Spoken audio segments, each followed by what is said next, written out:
네, 여러분 안녕하십니까. 오늘 또 드디어 화요일이 돌아왔습니다. 더불어민주당 공식 유튜브 채널 씀 화요일에 만나는 남자 정청래입니다. 오늘은 화면에 지금 비추고 있나요? 네, 잘생긴 청년 같은 남자가 하나 와 있습니다. 더불어민주당 서울특별시당 강북갑 위원장 천준호 위원장 네, 나왔습니다. 안녕하세요. 반갑습니다. 네, 더불어민주당 강북갑 지역위원장 천준호입니다. 여러분, 강북갑 천준호 위원장을 낱낱이 네. 한번 해부해 보도록 네. 하겠습니다. 네. 강북구가요, 동이 어디 있어요? 강북구 하면 제일 먼저 떠오르는 게 그 북한산인데요. 네. 북한산. 북한산. 네. 을 잘 조망할 수 있는 지역들이 많습니다. 수유 1, 2, 3동. 수유 1, 2, 3동. 네. 우이동. 1, 2, 3동. 네. 우이동. 인수동. 인수동도 있어요? 네. 인수동. 네. 번 1, 2동. 번일 2동. 이상 7개 동이 강북갑 지역을 구성하고 있습니다. 강북구 의원하면 사람들이 또 얘기 많이 하시는 분들이 그 박용진 의원 얘기를 하시는 분들이 있을 텐데요. 네. 박용진 의원은 강북을 지역이고 강북을. 저는 강북갑 지역입니다. 그러니까 박용진하고는 갑을 관계네. 제가 갑이죠. 네. 그렇지. 박용진은 영원한 네. 을이네. 네. 그러니까 수유 1, 2, 3동. 네. 우이동. 번 1, 2동. 인수동. 네, 그렇습니다. 천준호. 괜찮게 생겼어요, 보니까. 네. 믿음감 있게 생기셨는데, 천준호 위원장이 뭐 하던 사람인지, 사실은 제가 학생운동권, 시민운동을 했고, 했었죠. 네. 근데 대표적인 경력이 박원순 서울시장 비서실장. 박원순 시장하고는 언제부터 인연이 됐어요? 예전에 제가 이제 20대부터 시민운동, 청년 시민운동을 했었는데요. 네. 이제 그 시민운동을 하면서 2000년에 낙천 낙선운동을 했었는데 그때 이제 박원순 시장을 처음 이제 알게 됐습니다. 왜냐하면 그 전까지 시민운동을 열심히 했는데 네. 2007년, 8년, 9년 그때 MB 정부가 들어서면서 네. 시민운동만으로는 세상을 변화시키는데 한계가 있겠다 이런 생각을 했습니다. 이거 네. 왜냐하면 정치 권력이 민주적 질서를 인정을 하면 시민사회가 시민운동이 그 공간에서 네. 비판과 견제를 할 수가 있는데 그리고 네. 뭔가를 개입할 수 있는 여지가 생기는데 민주적 기본 질서나 어떤 상식을 어긋난 정권이 들어서게 되면 그런 토대가 무너져 버리더라고요. 그렇죠. 시민운동을 할 수 있는 게 없다 별로. 그러면서 이걸 좀 변화시키려면 또 문제를 해결하려면 정치 권력, 정치가 그 해답이겠구나 이런 생각이 들어서 예를 들면 총선에 출마해야 되겠다 이런 결심을. 그러면 시민운동 하기 전에 학생운동도 했을 거 아니에요? 네네 학생운동 했었습니다. 어디서 했어요? 저는 이제 경희대를 경희대? 네. 네. 경희대에서 뭐 했어요? 네, 경희대 93년도에 경희대학교 총학생회장을 했었습니다. 총학생회장? 네. 이렇게 선배님도 하셨잖아요. 네. 나 총학생회장 못했어요. 알겠어요? 자, 그러면 네. 진짜 어려운 질문 한번 할게요. 예. 천준호 위원장의 내공 테스트. 네. 네. 조국. 네. 지금 온통 조국 문제로 네, 지금 네, 난리예요. 네, 네. 국가전복 세력이다. 응? 이런 사람이 법무부 장관이 될 수 있냐? 산호맹은 이 국가전복 세력이기 때문에 안 된다. 이거에 대해서 본인 동의하십니까? 황교안 입장에 대해서? 동의하지 않고요. 네. 얼마 전에 미국 2018년도인가요? 미국 대선을 2018년도인가 미국에서 여론조사를 이렇게 20대를 대상으로 했는데 네. 그때 질문 중에 사회주의에 대해서 어떤 생각을 갖고 있느냐 네. 이런 걸 물어봤는데 50% 이상이 절반 이상이 좋은 생각을 갖고 있다 이렇게 답변을 해가지고 미국 사회가 깜짝 놀란 적이 있었어요. 네. 그걸 뭘 말하냐면 미국 사회가 그만큼 불평등 그리고 사회보장제도의 취약함 이런 것들을 이제 반영하는 거고 네. 젊은 세대들은 그런 문제가 닥쳤을 때 그것을 바꿔야 되겠다고 하는 의지를 그렇게 표현한다고 생각을 하거든요. 저는 조국 교수도 90년대 초반에 그런 여러 가지 불평등이 심화되어 있고 군사정권의 잔재가 남았던 네. 시절에 그런 어떤 20대의 뜨거운 심장으로 그 사회를 좀 어떻게 변화시켜야 되는지 어떤 방향으로 해야 되는지 진지한 고민했던 사람이다라고 이제 해석을 하고 싶고요. 네. 실제로 조국 교수가 그 뒤에 이제 투옥이 됐을 때 엠네스티가 조국 교수에 대해서 이 시대의 양심수라고 네. 이렇게 선정을 하기도 이렇게 했었고 재밌는 건 그 MB 이명박 정부 때 그 민주화운동 보상심의위원회가 이제 열렸는데 거기서 네. 산호맹의 핵심이라고 지도부라고 이야기할 수 있는 백태웅, 박노해 등에 대해서 민주운동 유공자라고 인정을 이렇게 하겠다. 국가가 이미 인정을 했잖아. 그런 3일 목권 시켜줬고. 네, 그렇습니다. 하여간 그 당시의 시대적인 어떤 상황에서에 대한 평가들을 그 후세에서 이제 한 건데요. 그것을 지금의 잣대를 가지고 구시대의 어떤 공안 검사의 시각으로 평가하는 것은 문제가 많이 있다고 생각하고, 저는 오히려 이번 과정을 통해서 여전히 자한당 그리고 이제 지금 황교안 대표의 시각이 과거 공안 세력의 시각에 머물러 있다라는 것을 그대로 보여준 게 아니냐. 오히려 그런 그 공세는 제가 보기에는 예를 들면 자한당의 현재 성격을 거꾸로 보여주는 뭐 이런 일이다 이렇게 보고 있습니다. 그 우리 천준희 위원장 몇 학번이죠? 죄송한데. 89학번입니다. 89학번. 네. 아, 그러면 이거 너무나 잘하고 있겠네. 제가 조국 교수가 산업행에 가입한 게 91년도 7월이래요. 근데 91년도 7월에 내가 만기 출소했거든. 감옥 2년 살고. 그때가 강경대 열사, 분신정국이었어요. 그래서 그때는 대학생을 전경이 쇠파이프로 때려 죽이는, 그리고 거기에 분신 자살로 항의하는, 항거하는 시대였거든. 지금의 잣대로 91년의 행위를 재단해서는 안 되겠다. 그렇죠. 그때 되면 누구라도 사실은 있잖아. 이게 지금 딱 생각하는데 무장 봉기 세력은 박정희 전두환 아니에요? 총칼 들고 정권을 찬탈했잖아요. 쿠데타 세력이죠. 무장 쿠데타 세력이죠. 그렇잖아. 박정희 전두환이 무장으로 정권을 찬탈했잖아. 그렇습니다. 네. 그 당시 국가를 전복한 거 아니야. 맞습니다. 예, 그렇잖아요. 네, 네.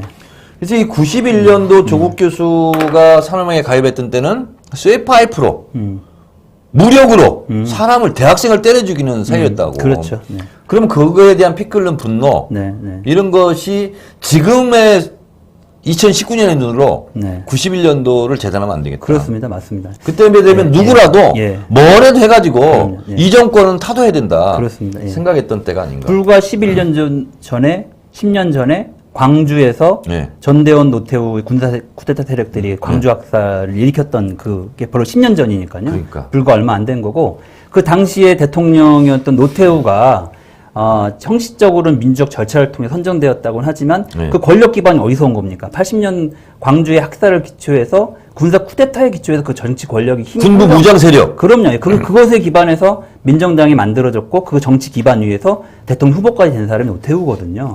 그렇기 때문에 아무리 이제 그 노태우 대통령이 하더라도 그 정권에 대한 정통성의 문제, 그리고 예를 들면 신뢰 문제 이런 부분들은 지금 비교할 수가 없는 겁니다. 그거는. 당연히 그런 여러 가지 이제 판단이 있을 수 있고, 그거는 말씀하신 것처럼 현재의 시각으로 그때의 상황을 재단해서는 안 된다. 그렇죠. 네, 그렇게 되죠. 나는 7, 80년대, 90년대 이 민주화 운동했던 사람을 지금 소위 말하는 자유한국당 황교안 등이 뭐라고 하는 것은 친일파가 독립운동을 꾸짖는 일이다. 그렇죠. 네, 이렇게 생각합니다. 노독술 같은 행태죠. 네. 오늘 갑자기 막 이렇게 좀 약간 이 얘기하니까 흥분이 되네. 그러네. 그때 생각. 근데 지난번 4년 전에 총선 나가서 똑 떨어졌는데 총선은 어떻게 하다 나가게 된 거예요? 아까 말씀드린 것 제 연장인데요. 저는 한때는 이제 시민운동가 또 시민운동을 통해 세상을 변화시킬 수 있겠다 이렇게 생각을 했고, 뭐 물론 대학 때는 세상을 어떻게 확 뒤집을까 이런 고민도 했었겠죠. 근데 그 뒤에 나이를 먹고 또 시민운동을 하고 우리 사회가 인정하는 민주적인 절차가 이제 만들어지면서는 시민운동을 통해서 할 수 있다고 생각을 했는데, 시민운동도 한계가 있구나 하는 걸 느끼면서 결국엔 정치가 변하지 않으면 국민의 삶이 우리 시대적 과제가 해결되지 않겠구나 라는 생각 때문에 정치를 해야 되겠다 이런 생각을 했었고요. 처음에는 그러면서 뭐 내가 꿈꾸는 나라도 만들고 뭐 혁신과 통합이라는 것들 참여해서 같이 활동을 하고 이렇게 했었는데, 2011년도에 박원순 시장이 뭐 산에서 내려서 이제 서울시장이 보궐선거에 출마를 하면서 자연스럽게 이제 서울시로 이제 다행히 그 2016년 출마 전에 12년도에 포기를 하고 서울시로 들어가면서 서울시에서 여러 가지 행정 경험을 한 4년 동안 아주 진하게 많이 했습니다. 이제 그게 지금도 큰 저의 정치적 자산이 좀 되고 있는 것 같고요. 그런 경험을 축적해서 2016년도 총선에 이제 출마를 하겠다라고 뜻을 밝혔는데, 다행히 당시 이제 문재인 그 당대표 계실 때 영입 제안이 이제 왔습니다. 당에서. 인재 영입. 네네네. 그래서 이제 좋다. 영입돼서 당에 입당하고. 문재인 당시 당대표의 인재 영입. 영입 제안은 받았는데, 영입이 돼서 들어간 거는 문재인 대표가 영입 제안 해놓으시고, 얼마 안 있다가 당대표를 사퇴하시는 그런 안타까운 일이 있었어요. 나도 최고에 바로 사퇴해버렸지. 문재인 대표가 당선 사퇴했다는 얘기를 듣자마자 트위터에 올렸어. 나도 사퇴합니다. 그래서 너무 그때 가슴이 아팠고, 어쨌든 꼭 그 진출해서 문재인 대표가, 예를 들면 통해서 정권 교체를 이루어야 되겠다 이런 생각이 굉장히 강했는데, 그렇게 되면서 그 뒤에 이제 인재영입위원장을, 김상곤 그 혁신위원장 하셨던 김상곤 위원장이 이제 맡으셨고, 그래서 그 혁신위원장을 맡았던 김상곤 위원장이 그 앞에 당대표의 뜻을 또 이제 받아서 이어서 영입 절차를 진행해 주셨습니다. 그래서 이제 영입 때는 하여간 그때 뭐 다행인지 불행인지 똑 떨어졌습니다. 근데 지나고 그때는 처음에 가슴이 아프고 막 그랬는데 좀 지나면서 드는 생각은 그때 만약에 내가 운 좋게 얼떨결에 돼버렸으면 참 기고만장했겠구나 이런 생각을 하게 되거든요. 그래서 떨어진 덕분에 만약에 당선되었더라면 못 봤을 것, 그리고 못 들었을 것들을 많이 듣고 지역을 다니면서 정치를 새롭게 발견하게 된 것 같아요. 그래서 강북갑 천준호 위원장과 지금 오늘 게스트를 모시고 인터뷰를 진행하고 있는데 강북갑 수유 1, 2, 3동, 번 1, 2동, 우이동, 인수동 맞습니까? 네네. 야 이거 외웠어 내가 지금. 여기 기억해 주시고요. 자, 근데 천준호 위원장 보니까 노무현 대통령 서거 직후 열린 시민추모문화제 기억하겠습니다. 집행 책임자 및 사회자. 이게 뭐예요, 이거? 지금만 해도 노무현 대통령을 뭐 추모한다는 게 사실은 너무나 당연하고 범국민적인 사실은 그런 분위기인데요. 노무현 대통령이 서거 직후만 하더라도 많은 사람들이 혼란스러워 했어요. 그렇지. 특히 이제 시민운동 안에서조차도 노무현 대통령에 대한 약간 좀 이중적 감정이 있었던 거예요. 예를 들면 뭐 FTA라든지 파병이라든지 이런 문제, 의제적으로 이제 서로 충돌했던 부분도 있어서 이 노무현 대통령을 우리가 추모를 해야 되냐 말아야 되냐에서 토론이 한번 벌어졌는데 다수 의견은 할 필요가 없다 이렇게 된 거예요. 시민사회 쪽에 또 그런 논의까지 있었구나. 그래서 제가 그때 그 자리에 앉아 있다가 여러 선배님들이 계셨는데 제가 좀 황당해가지고 책상을 주먹을 꽝 치면서 아니 이건 아닙니다.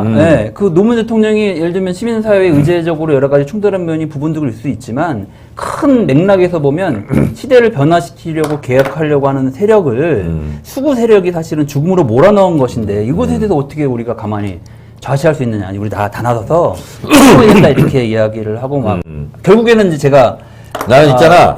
워낙 그래서 미안한데 그런 관념적 시민운동 나 별로 안 좋아해. 아니 그래서 그 다음이 더 중요한데요. 그리고 그렇게 된 사람들은 그럼요. 그럼 네가 책임지라고 그래서 제가 집행 책임자가 된 겁니다. 그 추모 행사에 그래가지고 아주 잘했어요. 그래서 이제 쭉 이제 모아가지고 그랬더니 뭐 막상 물꼬가 트이니까 사람들의 안에서 다 사실 미안한 감정들이 있었던 거죠. 노무현 대통령에서 부채의식이 그때 한둘이었습니까? 사실은 일반 국민들도 노무현 대통령을 때로는 의심도 하고 이랬던 사람들도 그거 정말 미안하고 잘못다는 생각. 내가 그 어려웠을 때 나서서 같이 못 지켜줘서 미안한 마음을 먼저 가져야지. 하는 그 생각들 때문에 사실은 많이 이제 합류를 하셨는데요. 그래서 서울 광장에서 대규모 시민 추모 행사를 열기로 결정을 하고 오세훈 시장을 만나러 갑니다. 근데 오세훈 시장이 그 기세에 놀래가지고 그때는 서울시청이 저쪽에 그 덕수궁 옆에 이제 별관자리에 있었는데 광장 사용을 허가하겠다 이제 이렇게 얘기를 한 겁니다. 근데 행사 당일날 추모 행사를 열리기로 한 당일날 그 행사 장비, 무대, 앰프 이거 다 들어가는데 갑자기 경찰 버스들이 오면서 광장을 쫙 둘러싸는 거예요. 나는 허가해주고 싶은데 정부에서 정부 차원의 추모 행사가 있으니 개별적인 추모 행사를 허가할 수 없다. 라는 지침을 받아가지고 못 해준다는 거예요. 그때 대통령이 누구였어요? 누구였더라? 이명박 아니야, 이명박? 이명박 MB였는데요. 하여간 이제 그 너무 황당하지 않습니까? 장비도 다 그 앰프도 다 안에 들어있을 거냐. 사람들은 웅성웅성하고 어디 갈 길을 몰라 하는데 제일 가까운 곳에 그래도 공터가 있었던 게 정동 로타리 쪽이었습니다. 그 정동 로터리로 옮겨서 그 가까운 곳에 있는 사무실에서 이 휴대용 마이크, 핸드 마이크가 아니고 이제 휴대용 요즘 똘똘이 앰프라고 아시잖아요. 조그만 거. 그거 하나 갖다 놓고 거기서 집회를 이제 시작을 합니다. 그래서 사회 봤어요? 그때 이제 제가 사회를 봤죠. 사회를 보면서 제가 첫 마디로 했던 게 우리 슬퍼할 수 있게 해달라. 슬픔조차 막지 마라. 이제 이렇게 얘기를 하면서 했는데 거기 사람들이 구름같이 모이기 시작했고 그분들이 한 2만여 명 되는 분들이 모여서 지금도 그 사진이 있는데요. 굉장히 엄숙하게 추모 행사를 열었고 그때 이 집단적인 시민들의 열기나 분위기가 뭔지가 만천하에 이제 발표가 됐고 이것이 사람들이 모여서 추모한다고 해서 예를 들면 폭동이나 뭐 예를 들면 과격한 행동으로 이어지지 않는다. 우리 시민들이 그만큼 성숙하다라는 것들을 이제 보여주게 됐던 거죠. 예. 그래서 그 행사를 그때 잘했네, 준비하고 하여튼. 했던 부분이 사실은 제가 갖고 있었던 노무현 대통령에 대한 부채를 많이 조금 어느 정도 그래도 하는데 큰 어쨌든 위로가 저 스스로에게도 됐고 하여간 뭐 역할을 좀 했다 이런 생각을 좀 하게 사실은 됐습니다. 그런 변화와 시대의 어떤 개혁을 바라는 거대한 물줄기와 흐름들이 저는 이어지고 있다고 보거든요. 네. 그 맥락 위에서 문재인 정부가 그리고 그 전에 촛불혁명이 저는 있었다고 생각을 합니다. 근데 김대중 대통령 서거 직후에 또 뭘 했어? 근데 그 직후에 어쨌든 근데 같이 뭐 얼마 전에 돌아가셨으니까. 예, 바로 돌아가셨는데 또 너무 이제 사실은 또 그 사람들이 많이 가슴 아파했죠. 그 김대중 대통령이 노무현 대통령 그 연결식 때 그 목나 울던 네. 장면 아직 기억을 하시죠. 그렇죠. 네, 하여간 그 직후에 이제 그러셨기 때문에 자연스럽게 이제 그 연장해서 두 분 대통령의 시민 추모 행사를 집행 책임자로 해서 보내드리는 그런 일을 이제 기꺼이 이제 하게 됐던 것입니다.